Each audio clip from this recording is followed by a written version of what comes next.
His wife passed away a year ago, and since then everything around him had lost its colours. The world had become a monotonous sequence of dull, empty days. He immersed himself in work, attempting to numb the unbearable pain and the relentless guilt for not being able to save her. Yet his thoughts always returned to his son, Zachary. Zachary was just 7 years old. Walter knew the boy was suffering, but he felt helpless to ease his pain. He yearned for support himself, even a simple, kind word, but he couldn't afford to show weakness. He had to stay strong for Zachary. He needed to build a future for his son, but how could he, when his own life felt so devoid of purpose? A gentle knock sounded at the door. "Come in," Walter said wearily, his gaze fixed on a photograph. Mrs. Jones, the long-serving housekeeper, who was more like family, entered the room. She was wise and compassionate, always ready to offer comfort and support. "Mr. Harris, it's time for dinner," she gently reminded him. "I'm not hungry, Mrs. Jones." "But you can't go on like this," she chided softly.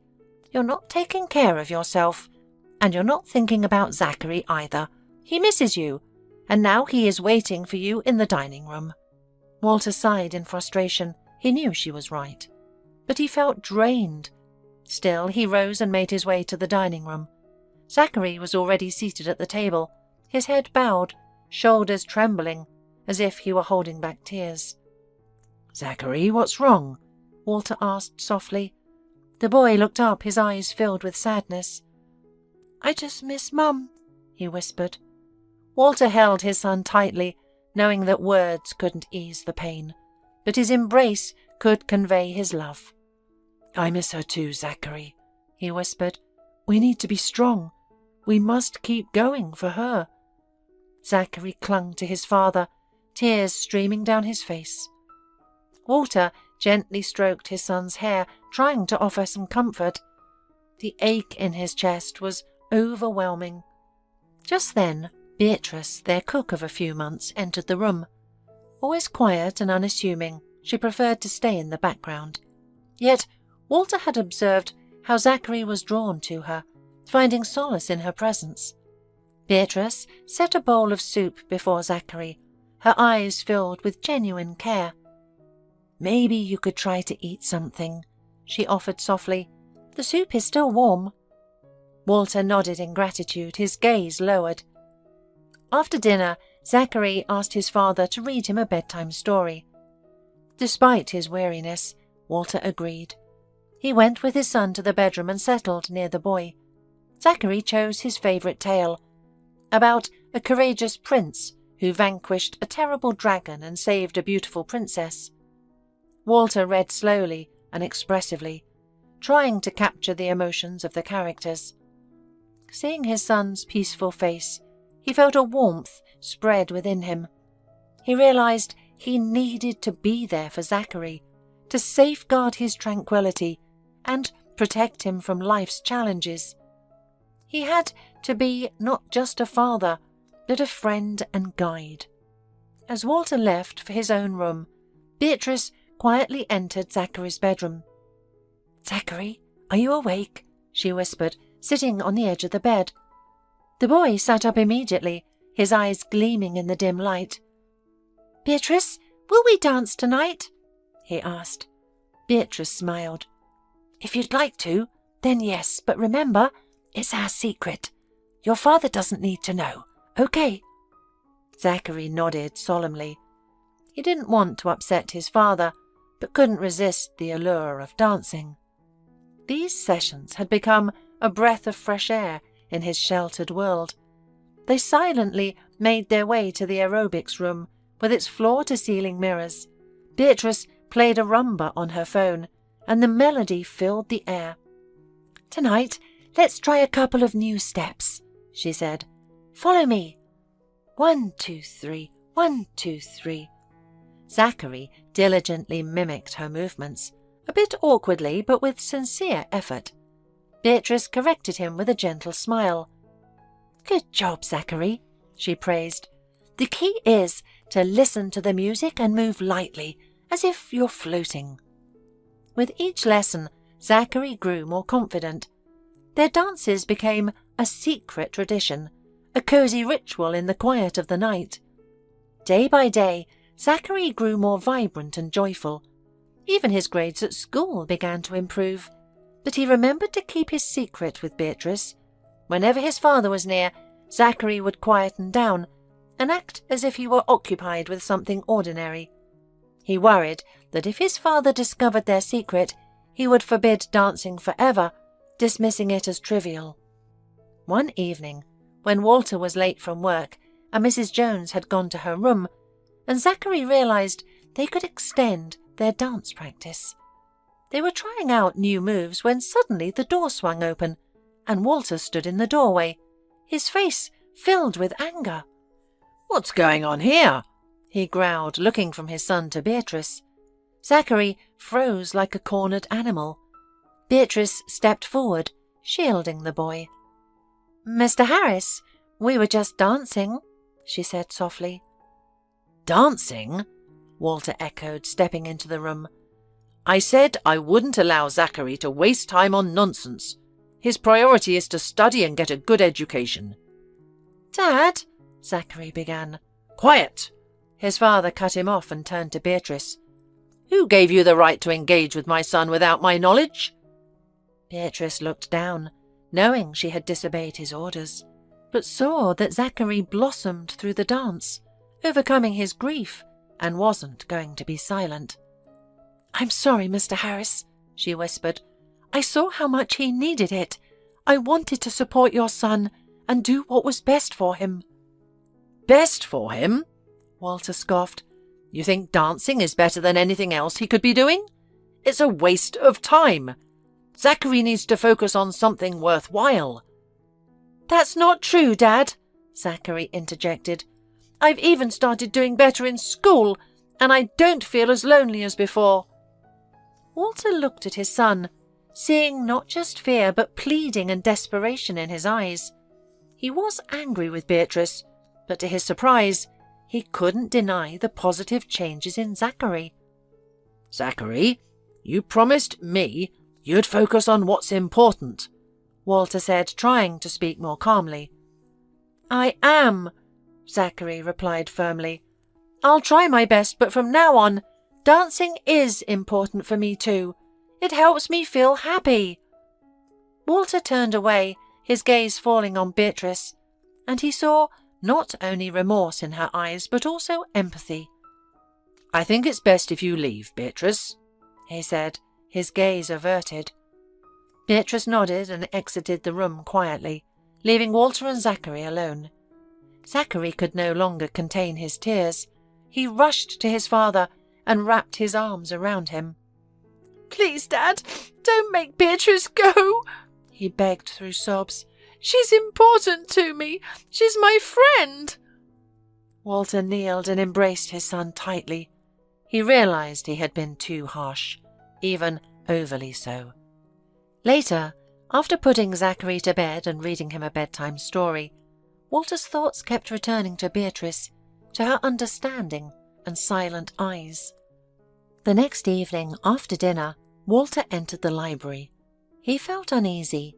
Zachary's desperate plea not to take away his dancing still echoed in his mind. Walter couldn't fully grasp what had triggered such anger within him. Perhaps it was the memories. Dancing reminded him of a time when life was easy and full of light, when his wife Clementine was still with him. In the library, he found Mrs. Jones waiting for him.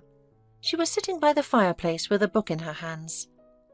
"Mr. Harris, can we talk about what happened yesterday?" she asked softly. He nodded silently and sat down in the chair opposite her. "I understand what you want to discuss, Mrs. Jones, and I would like to apologize to Beatrice for yesterday," Walter said. "I realize now that I overreacted. I shouldn't have been so harsh." "Well, Walter, you've expressed my thoughts exactly," Mrs. Jones replied. "I understand. You were terrified. It's not the dancing itself that worries you, but the fear that Zachary might grow into someone weak, windy and unreliable. someone far from who you envision, but I think you don't see the real situation because of your scare." "What do you mean?" Walter asked, his brow furrowed. "Haven't you noticed the changes in Zachary lately?" she continued, smiling. "He's become more vibrant, happier and less reserved. It's all thanks to Beatrice and her lessons. She has reignited a spark in him that was nearly lost."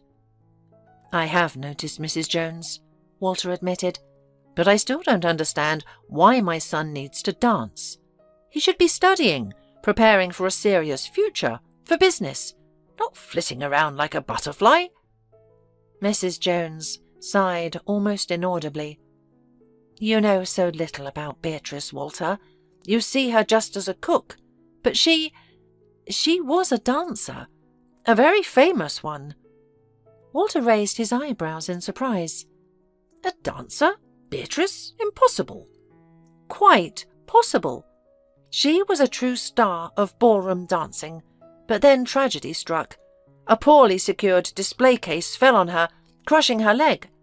Yes, her limp is almost invisible now, but she can't dance like she used to. No more stage, no more dancing."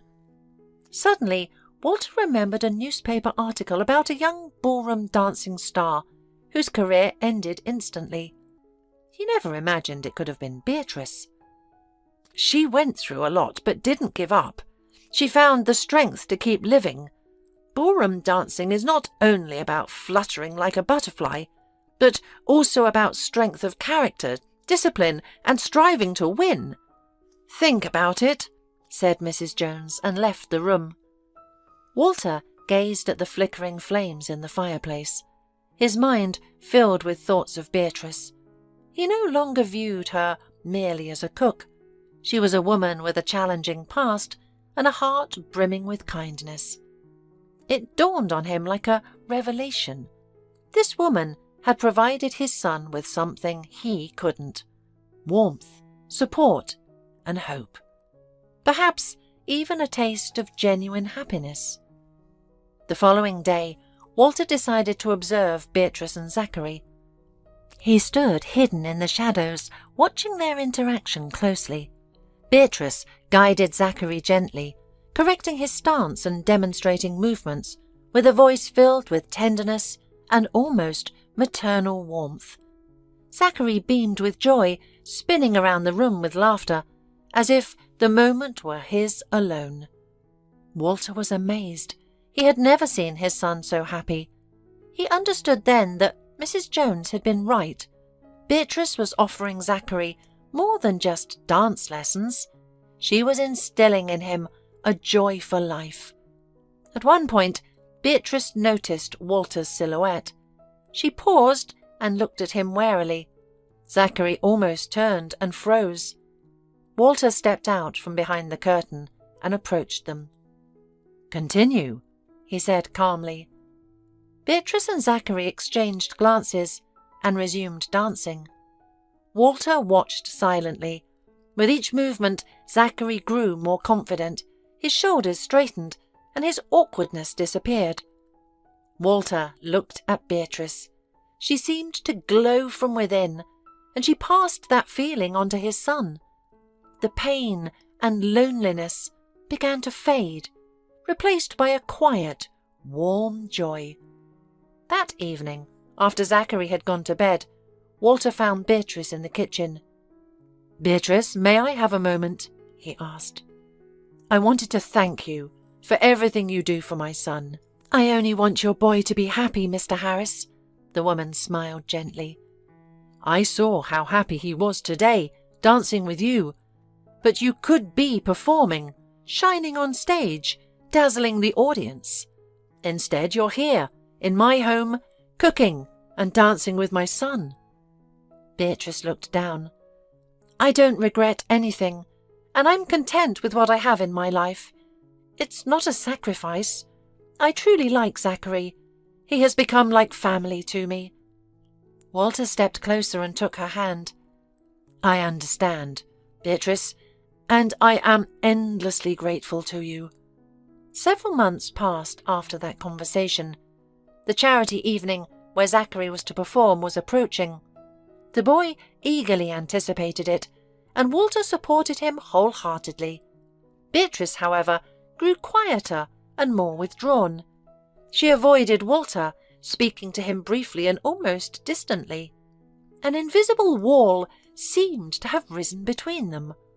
Walter felt her pain and couldn't find a way to break the silence, which deeply hurt him. One evening after Zachary had gone to bed, Walter entered the kitchen to find Beatrice alone. She was sitting at the table, her face buried in her hands, her shoulders trembling slightly as she cried softly. "Beatrice, what's wrong?" he asked, quickly approaching her, his eyes filled with concern. "I can't do this any more, Mr. Harris," she whispered. "What do you mean?" he asked gently. "I can't handle it. It's too hard for me. It's too challenging to be near you. I want to quit, but only Zachary makes me stay here. It's too difficult, and I'm afraid." "Afraid of what?" he asked. "I'm afraid of my feelings toward you," she confessed. Walter knelt beside her and gently took her hands in his. "Beatrice, no need to be afraid. I also have feelings for you," he said, looking directly into her eyes with sincerity.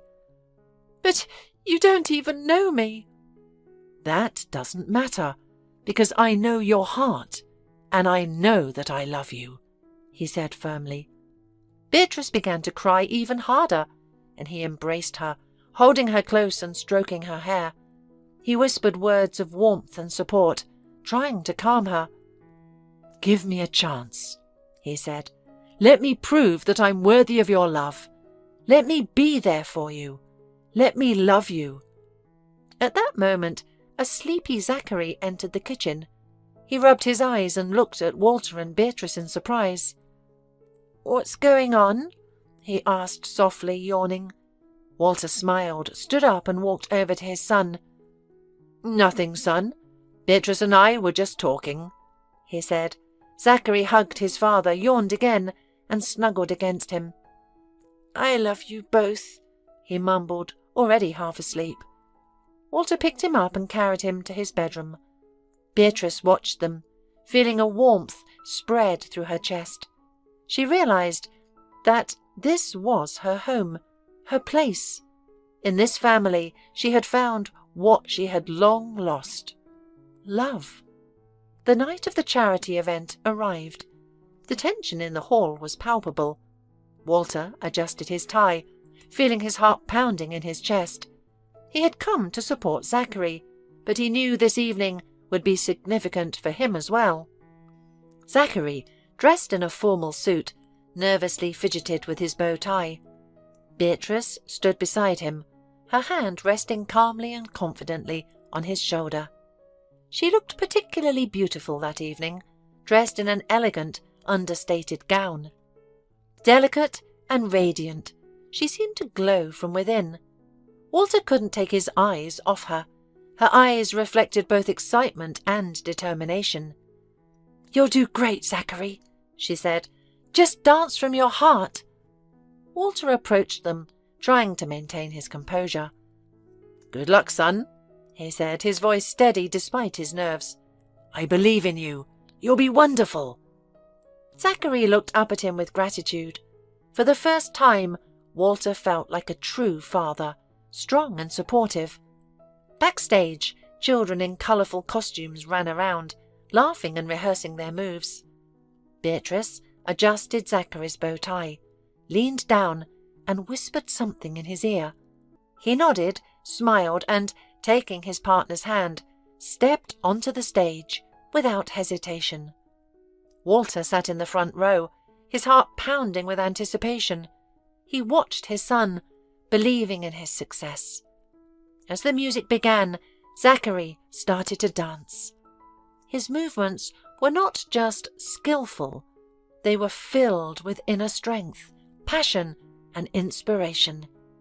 Leading his partner, he glided across the stage like a gentle breeze, expressing through his dance all the emotions within him: pain, hope, and love. Walter watched, holding his breath. Walter had never seen his son so inspired and free. As the music faded, the auditorium erupted in applause. Zachary bowed, his face radiant with joy. Walter stood up, clapping loudly, unable to hide his emotions. A lump in his throat made it difficult to breathe, but he smiled, proud as never before. Zachary ran into the hall and hugged his father tightly. "How did you like it?" he asked eagerly. "I loved it, son," Walter replied, holding him close. "You were magnificent." Beatrice approached them, tears shining in her eyes, but her face beaming with happiness. "He was wonderful, Walter," she said. "You should be proud of him." "I am, and I'm grateful to you for everything you've done for him," Walter replied, looking at her with genuine warmth.